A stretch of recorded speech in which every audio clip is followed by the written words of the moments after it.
what if you felt, the obligation we've been speaking about, this whole moral obligation relationship to evolution of consciousness and culture. So what if you were awake to the obligation, which comes from the non-dual recognition that at the beginning there was only one, right? Right before the many there was only one. Remember that? Before the many there was only one. Right? Before there was multiplicity, there was only a primordial singularity, right?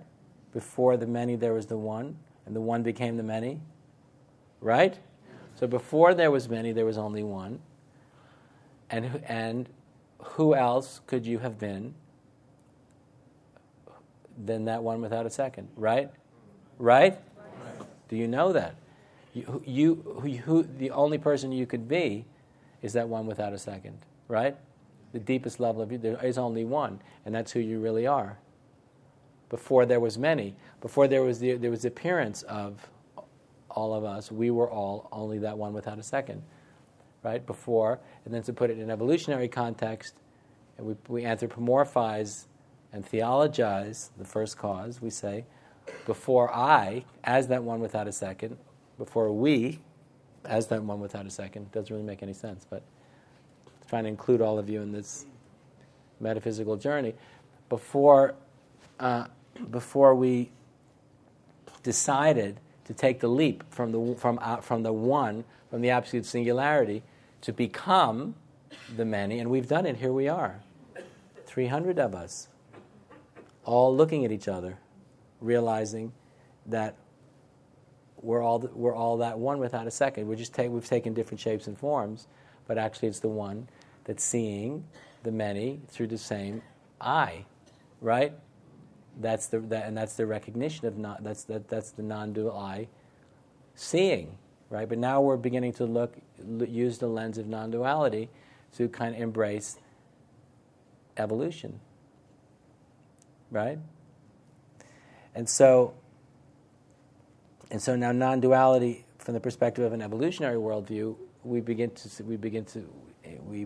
embrace the absolute non-dual truth that we are, you are, I am the only one that there is, that there could have ever been, who could have chosen to create, to become the manifest creative process. Right?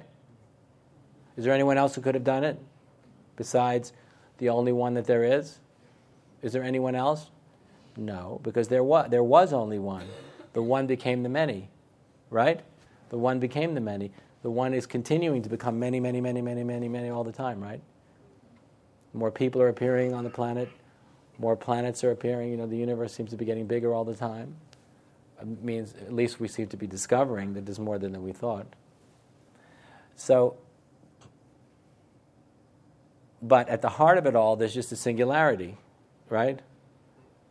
Which was at one time, as far as we know, a physical truth, but it's also a metaphysical truth, right? Right? It's a physical absolute truth that there was only one and not many, but it's also a metaphysical truth, right? So then non-duality means if there is only one, and that one became the many and is becoming the many, that's who you are. Right? That's who you are.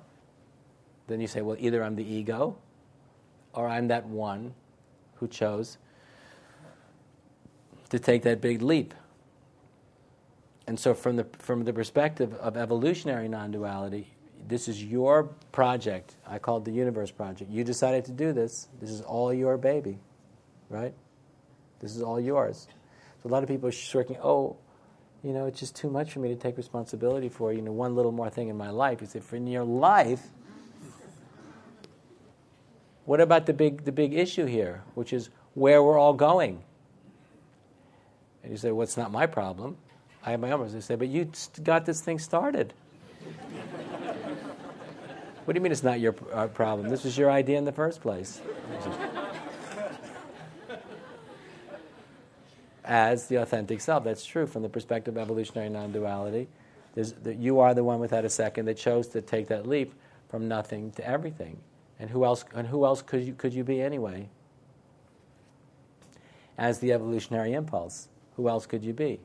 Who else could you ever be? So then what happens is, when you begin to let this in at the level of experience, not just some kind of philosophical and spiritual consideration, but as an absolute truth, which you can experience from the perspective of your own authentic self, as the evolutionary impulse, which is the desire to become, which is where all the creative inspiration that we've been speaking about comes from, then it becomes apparent to you that it doesn't become apparent to you. Your experience, what you actually begin to experience is a moment-to-moment obligation to make the universe a better place. I don't mean just a little paint job, because it's a little shabby. I'm not talking about a little just improvement.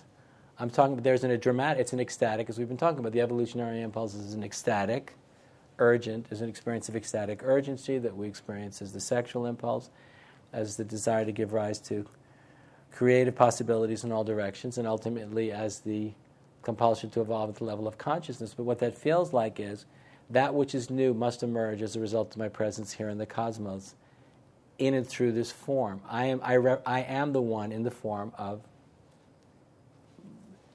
myself. But my mission here is not just to live out the dreams and fantasies and desires of this individual human being whose mind and brain have been conditioned by an evolutionarily unenlightened culture.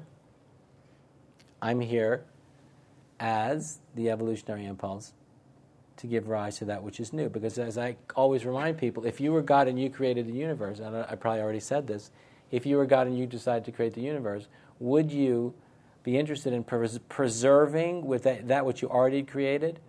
This is from a God's eye perspective, not from a human eye perspective. Or would you always only be interested in what you hadn't done yet? So great artists are always interested in what they haven't done yet, right? Great artists are always interested in what they haven't done yet. Wow, what's possible, right? So evolutionary non-duality is liberating the evolutionary impulse. You liberate that impulse, it becomes liberated. So now the blocks are just out of the way, so that you become a fountain or a fount of newness. It's nothing to do with physical age. Your consciousness, your very being, your reason for being here is to give rise to newness, that which has not already existed, to newness. That's evolutionary non-duality, right? So many of us are old and crusty. There's nothing to do with age. You can be old and crusty at 20. You know what I mean? Arrogant, deluded, cynical, nihilistic, narcissistic, right? Not a portal for newness, but you're just a portal for oldness and predictability-ness, right? Oh, so-and-so, how are they doing? Same old, right? But when you awaken to this kind of evolutionary energy, you live to give rise to that which is new every single day. That's what makes your day. How was your day today? Fantastic, because something new happened, never happened before. And you know what? I had something to do with it. Awesome. Now I'm going to sleep well.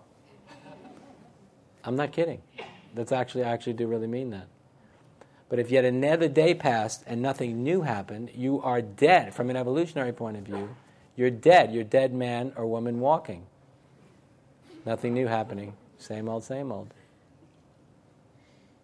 But the thing is, in terms of evolutionary non-duality, when you're awake to authentic self, you actually feel there's an experience of urgency about this that doesn't come from any external authority.